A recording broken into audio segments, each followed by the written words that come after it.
Angkatan Udara beli Rafale, media asing termasuk Cina soroti modernisasi alutsista Indonesia. Pembelian besar-besaran pesawat tempur oleh Indonesia, jet tempur Rafale dari Prancis banyak mendapat sorotan masyarakat internasional, khususnya kawasan ASEAN. Sebab baru negara Indonesia yang menggunakan pesawat asal Prancis. Rafale sebelumnya banyak dimiliki oleh negara-negara Teluk atau negara Arab. Di kawasan ASEAN hingga Indo-Pasifik lebih banyak menggunakan pesawat dari Amerika Serikat, Inggris, dan Australia. Pembaruan dan modernisasi alutsista oleh Indonesia akan mengubah peta geopolitik ASEAN dan Indo-Pasifik. Sebab sebelumnya hanya Singapura yang dinilai lebih unggul dalam teknologi dirgantara. Banyak pengamat soal pertahanan dan keamanan yang menilai pengadaan pesawat Rafale membuat Indonesia lebih maju dalam alutsista hingga beberapa tahun ke depan. Sebelumnya, Indonesia hanya mempunyai skadron tempur F-16 dan Sukhoi yang telah ditempatkan di beberapa lanut di Indonesia, seperti di Riau dan Makassar. Namun, usia pesawat tersebut sudah banyak yang akan memasuki masa pensiun. Dengan begitu, dikhawatirkan akan menambah beban operasional yang lebih tinggi terutama soal suku cadang.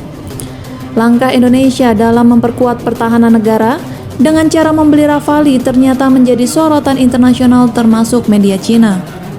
Media Cina ikut memberitakan perihal pembelian jet tempur Rafale. Tak heran jika Indonesia mampu menjadi sorotan internasional termasuk Cina karena Rafale bukanlah jet tempur biasa. Dikutip dari unggahan Instagram @kemhandri, menerangkan apabila Rafale masuk golongan generasi 4,5.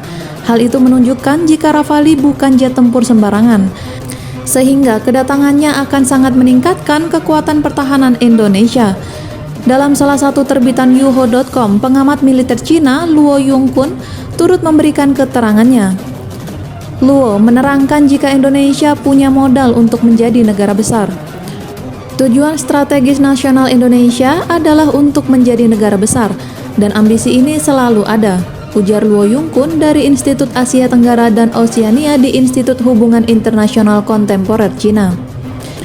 Dikutip dari Sohu.com 12 Februari 2022. Walau masih ada kekurangan di industri pertahanannya, tapi secara wilayah, geografis hingga perkembangan ekonomi, Indonesia mempunyai modal kuat menjadi superpower. Letak geografis, wilayah, dan perkembangan ekonomi Indonesia merupakan faktor yang menguntungkan untuk disebut sebagai negara besar, tetapi masih ada kekurangan yang jelas dalam kekuatan pertahanan nasional, katanya.